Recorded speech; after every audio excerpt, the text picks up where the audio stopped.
Hello everybody, I'm Michael Giacchino. I write the music for Lost, and I just wanted to welcome you to the official Lost video podcast. When I started working in TV, my fear was that I wasn't going to be able to work with live orchestra because when I started on Alias, there was no shows essentially that was using a live orchestra because it's expensive, and over the years synthesizers have come to replace live musicians, which is very sad. So when I met JJ, one of our first conversations was, I felt like we had to do it with a live orchestra. I didn't want a standard orchestra for this show. I just wanted something that was not typical for what you would get on a show about characters stranded on an island. So the orchestra I put together was, trombones, 4 trombones, a string section, a crazy percussion a group of just crazy stuff back there, a harp player, and a piano player. This is Mark. Mark is a great piano player, and I'm lucky to have him on everything I do. Can you give us a little example of what the show sounds like piano-wise? I mean, so far this week what I'm seeing is...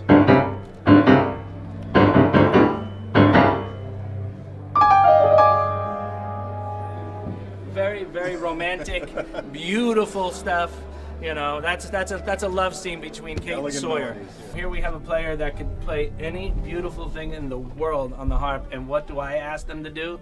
I go say, okay, grab the low C and you hit it with your nail 14 times, at a tempo of 60 BPM, right? And I'm glad to do it. It's just, they say that, but come on, they'd much rather be, I'm sure. I always feel so bad when I write that note, and I'm like, ugh. But we are glad to do it. What does it sound like? Can you grab that?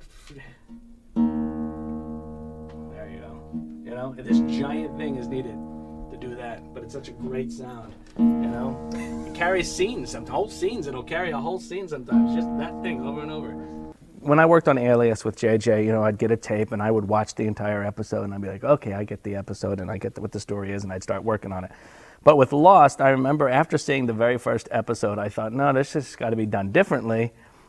And what I wanted to try and do was, what I'll do is when I sit down to write an episode, I'll watch it only a scene at a time.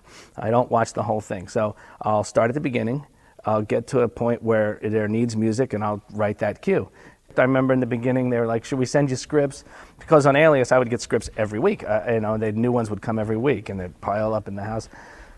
On Lost I said, I don't want anything, nothing. I don't want to know. I mean, for me, I just wanted to kind of do the best job I could for the audience and hopefully make them feel as on the edge of their seat as they need to be with the show. I don't know if that works or not. I have no clue, but for me it's kind of fun, and it's a different way of approaching the job that I do, which is normally done very, watch the whole show, put music here, here, and here, where it feels a little bit more creative to me. My name is Carl Vincent, and I'm a low-frequency modulator, or bass player, if you will.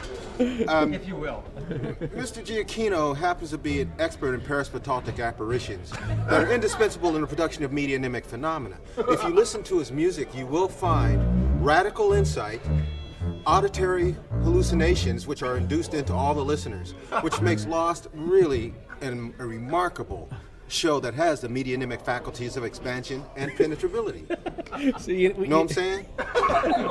We have not yet been able to figure out if he has a high IQ or low IQ. We're still working on that. We have teams of scientists figuring that out. Well, the proof is in the pudding. Great bass player right here. All these guys are fantastic. What do you normally play on film scores? Like this.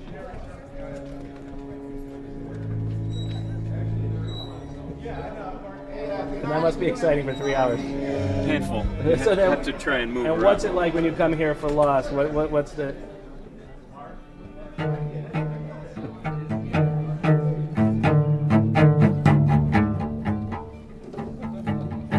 Can you explain what Sul Ponticello is? It means in Italian near the bridge, and that's what I'm doing here. Isn't that cool? Like it's a cool, scary kind of a sound. And then you can go right off to the other side.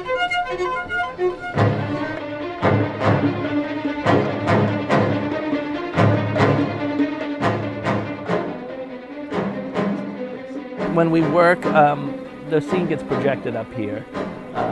And we also have it in the booth. I'll generally stay in the booth. Since we have a very short period of time to do these things, my friend Tim will conduct for me, and I'll sit in the booth with Dan Wallen, the engineer, and I'll listen back to the playback. And the players, it's funny, because some of the players watch the show, and you can see them as they're playing. They're kind of like playing and looking up, sneaking peeks at the screen and wondering what's going on. So they're always getting hints of what's to come, but it's hard to make sense because we usually go out of order when we're recording, so you're seeing different random scenes, and then they can't hear the dialogue. So, and we have 3 hours to get it all done. We have to get it done in 3 hours, or I get fired. So it's here. This is the percussion room. I don't know if you can come in here and see this, but Emil Richards, who owns all of this stuff, he built this thing. He builds all these crazy things. What's the highlight of your career? I would say Dr. Zhivago was one of the highlights. Come on, how cool is that? Yeah, and Star Trek, the first Star Trek. And you're going to be doing the next Star Trek. No, I'm not on that one. No, yes you are, because I'm doing it. Oh, wonderful. So you are on it. Come on and All play right, a let's couple go. things with me. This is called a flapamba, and no, I never knew what a flapamba was before Lost either.